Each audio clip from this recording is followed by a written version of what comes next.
Welcome into Extra Time. Thank you for your tweets. Craig with me, as is Stevie, and his new haircut, which of course he unveiled yesterday. Goodness me, we've had so many comments about it. It dominates today's Extra Time. Stevie, is that your real hair? Is the first one. Of course it is. Craig, what's worse, Stevie's haircut or Don's mustache?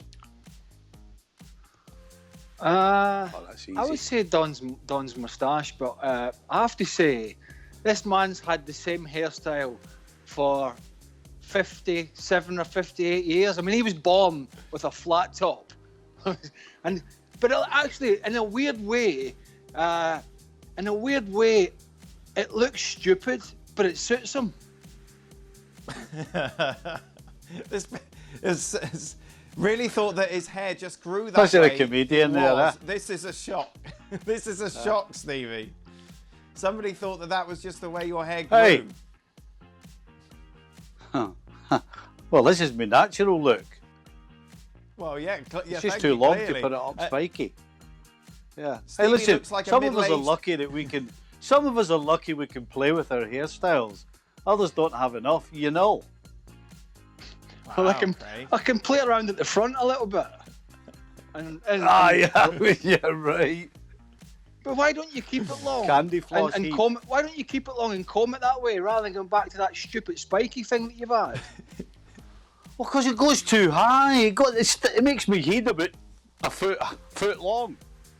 No, but I didn't mean that. Oh, for God's sake. I meant, why don't you keep that style long rather than going back to that ludicrous spiky thing? I mean, it's working for you. Oh, listen to you. You've got no taste. Ludicrous. Not ludicrous. No taste.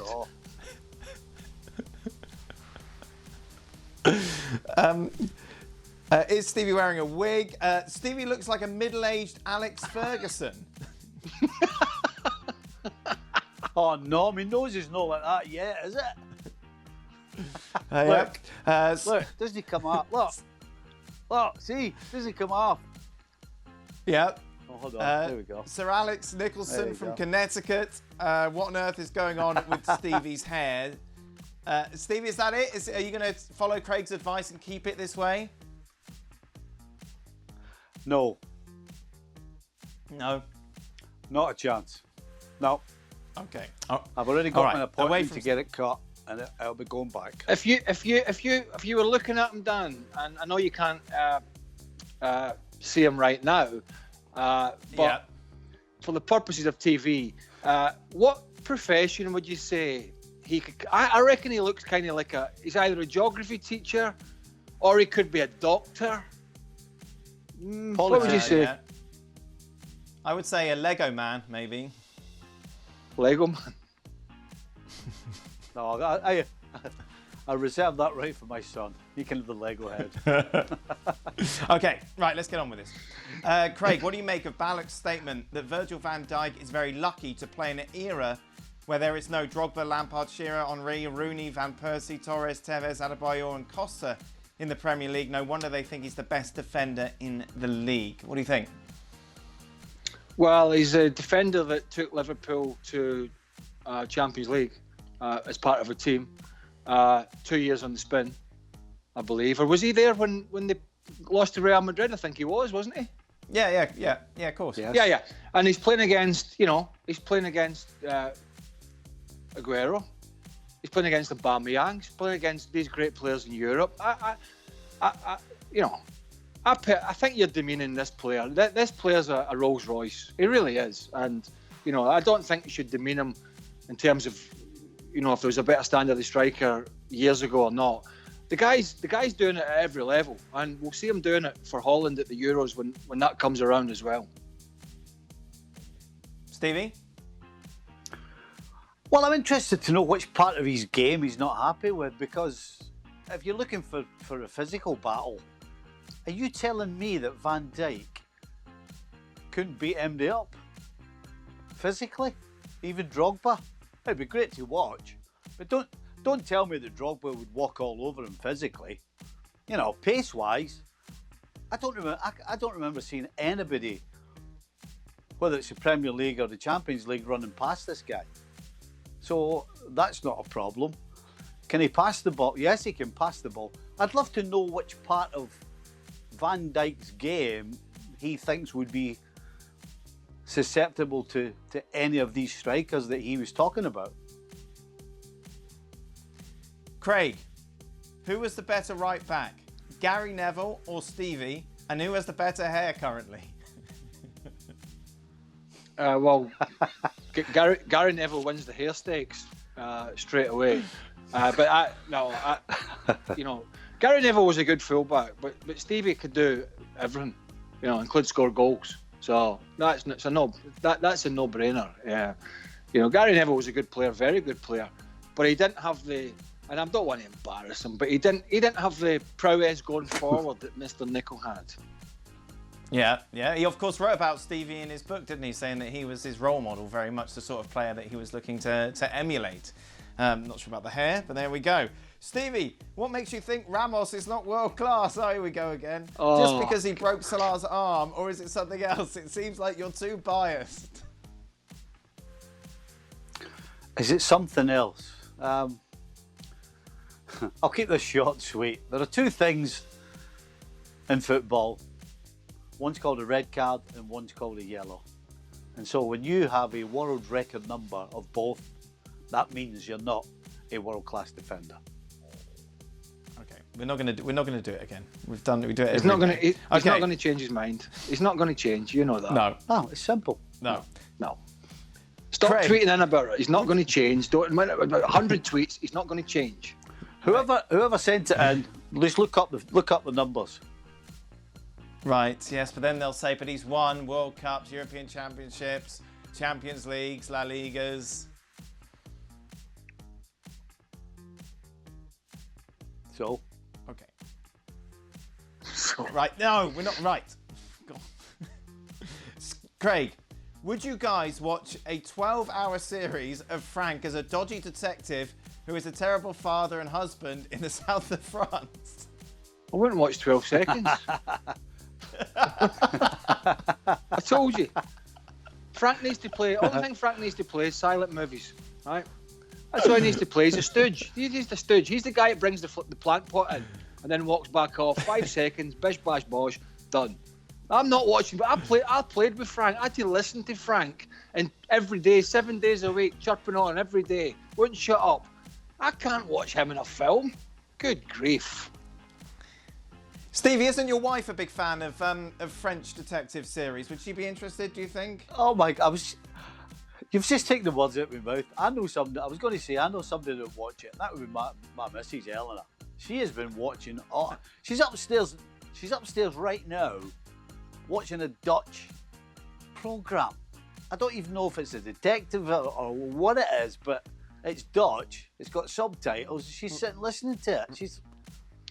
So there's no question, she'd watch Frank any day. Well, 12 hours. Have you got the moral of this story? She'd rather go and watch a Dutch programme with subtitles and talk to you.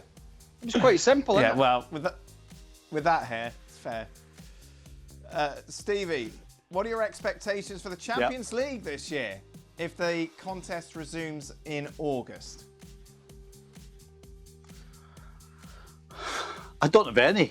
I completely forgot the competition was gone since Liverpool got knocked out, to be honest with you.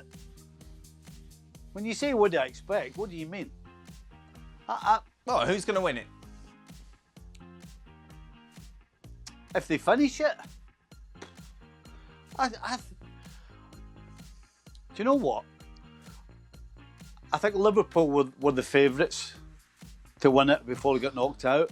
And after that, I think it's very difficult to turn round and actually say with any sort of certainty that one team or another are the favourites. I think it's as wide open as it's ever been. They can't finish this competition, can they, Dan? I mean, they can't. Well, the plan obviously is in August to have it over a 22-day period, isn't it? But some of these teams are in leagues that haven't started yet. The Dutch league, the German league's the only league that started. Some of the other leagues are not starting. Some may start. Some may start later. I mean, by the time they manage to finish the seasons that are going to be starting later than the Bundesliga, then to get the following season started, if this one can be ended, it's going to take some more rest and recuperation for the players. At least a couple of, 3 or 4 weeks minimum. I don't see how you can squeeze this in that time frame. I mean, I really don't. PSG and Lyon obviously won't play any domestic matches until the Champions League if it returns in August. It's going to be tricky. It's going to be interesting to see how it all plays out. Meanwhile, from that, Dan, to worst, yeah, go on. If there was, of all the competitions that haven't been finished, in my opinion, the least important of the lot would be the Champions League. All these domestic leagues that have got, people going for the Champions League spot whenever it starts up the next time, and you've got all the relegation battles and all the promotion battles. They're all far more important than finishing the Champions League. Just because Liverpool are out. No, not at all. Worst away dressing room you've had to change in? Oh, Stevie, I bet you've been to some. I'll tell you what. It's a toss-up between Stirling Albion, Falkirk, and Oldham. Okay. And I'm probably going Paint to a go for picture us, Oldham Stevie. because, well, when we get off the bus, we're not allowed in the dressing room until they take the kit in, because there wouldn't be enough room for us and the kit. So they have to take the kit in, get it all set out, put everybody's stuff up, and then take the kit boxes back out so there's enough room for us. I mean, unreal. Absolutely unbelievable. Craig? Bosnia and Herzegovina in a qualifier. Not too long after the Balkans conflict, and the whole place in Sarajevo was obviously destroyed. Most of that city was in tatters, and the stadium held up. But let's just say, when the national team bosses and physios checked it out the day before, there was a plan that we were actually going to change. And I think I've said this before on the show.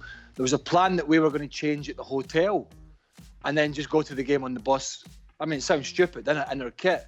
But Craig Brown, the manager, decided that was going to rile the Bosnians even more and make them so angry. So we decided not to do it.